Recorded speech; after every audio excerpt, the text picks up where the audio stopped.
Oi gente, tudo bem? Nesse vídeo então eu vou mostrar um time-lapse de como foi a abordagem para fazer a outra parte aqui do gear, do equipamento de manobras lá inspirado no anime Ataque dos Titãs. Aqui eu vou fazer então a bainha e o cilindro de gás, né, que ele fica guardado as lâminas e a parte que libera o gás aqui também. Eu comecei pensando em fazer a blocagem, mesmo processo do anterior, então eu vou blocando tudo da forma mais rápida e prática e geométrica possível, para que eu possa depois me preocupar com detalhes, enfim, todo o restante. Então minha primeira preocupação sempre é blocar material direto. Aqui a minha inspiração estava sendo meio o do mangá, que tem uma percepção um pouquinho diferente do que foi usado no anime. Daí no meio do caminho eu achei mais interessante seguir pelo do anime, achei essa referência lateral, o que facilita muito quando a gente faz com uma referência. Então mudei de opção no meio do processo. Tinha iniciado há pouco, então não fez grandes diferenças ao que eu estava produzindo ali não. E inicio toda essa etapa de blocagem. Quero botar todas as peças, todos os engates já mais ou menos estruturados, para daí sim começar a detalhar. Então, como a gente pode notar, tem várias peças metálicas, como se fossem uns braços que envolvem o cilindro, envolvem a parte de baixo, e eles eu vou compondo sempre com objetos separados. Eu fiz bastante objetos separados neste, porque eles são peças total separadas e usam materiais às vezes até diferentes. Então eu fui abordando dessa estratégia, né? Criando a partir das peças reais, assim por dizer, do objeto e fazendo tudo separado mesmo. Eu não me preocupei ainda aqui com relações de como é que está a nomenclatura ali do lado, quantidade de objetos, não. Aqui eu só estou fazendo uma primeira blocagem, colocando algumas linhas de contenção para quando utilizar o 3 elas não sair muito. A minha ideia aqui é fazer a malha base para esculpir posteriormente no ZBrush, mas ao mesmo tempo já deixar ela meio preparada já também para render depois, enfim, reaproveitar quando eu voltar, né? Não ter que fazer uma retopologia do zero, por exemplo. Então já deixo uma malha meio básica para trabalhar depois, quando for abrir a malha, quando for fazer todo o restante das operações. Por isso que algumas coisas eu vou testando já no 3. Tem outros detalhes que eu não vou perder tempo fazendo aqui, como arranhões na estrutura, alguns vincos mais fortes, esse tipo de coisa. Vou fazer lá no ZBrush quando entrar mesmo para detalhar a peça. Aqui a minha preocupação é só criar a base, blocagem, todos os elementos, né, que a gente vai vir a usar posterior com detalhes e querer deixar ele todo bonitinho. Então eu compor o objeto como um todo aqui no Maya. As ferramentas que eu vou utilizando são as ferramentas básicas aqui, né? Construção de primitiva, usando o multicut bastante para criar as edges, bridge, bevel. Então vou intercalando bem com essas ferramentas, criando linhas até de contenção e deixando elas harmoniosas, os loops, quando tem a necessidade, né? Então essa parte vira quase um exercício de paciência, né, de relaxamento, porque a gente vai fazendo os detalhes. Agora, com a forma definida, começa a integrar os detalhes, as outras peças, fazer os encaixes entre uma e outra e tudo mais. Então essa etapa que a gente vai. Vou deixar o vídeo aqui, não vou cortar nada da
Então aqui eu chego na etapa de fechar o arquivo no Maya, no sentido de ajustar a nomenclatura, organizar todo ele, otimizar ele, limpar histórico, enfim, deixar o arquivo bonitinho para passar para a próxima etapa.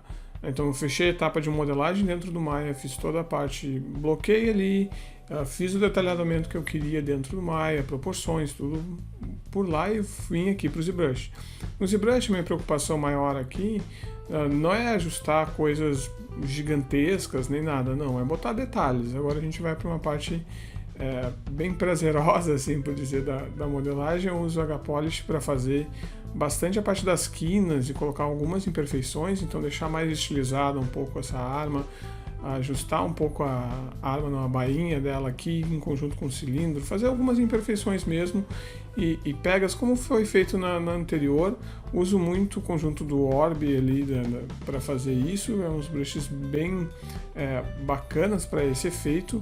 Algumas coisas mais à frente que eu vou fazer de ajuste, eu vou usar até o Z-Modeler para colocar algumas linhas, algumas coisas, para que na hora de fazer a subdivisão eu não sacrifique muito a minha quantidade de polígonos em decorrência da forma que eu modelei lá no Maya. Então isso são coisas e ajustes que a gente vai fazendo à medida que for achando a necessidade de corrigir, de ajustar durante esse processo de detalhes e, enfim, de esculpir a parte mecânica.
E é isso, então a gente chega aqui no resultado. Como eu comentei com vocês, algumas partes eu usei o Z-Modeler, aqui o brush Z-Modeler, para colocar mais linhas e deixar a integração melhor. E esse aqui é o nosso resultado final, depois de botar todas essas marcaçõezinhas, pegas, gastos e tudo mais em cima dessa outra parte da bainha e do cilindro ali, que fazem parte do equipamento lá do Ataque dos Titãs. Obrigado, continua acompanhando, valeu!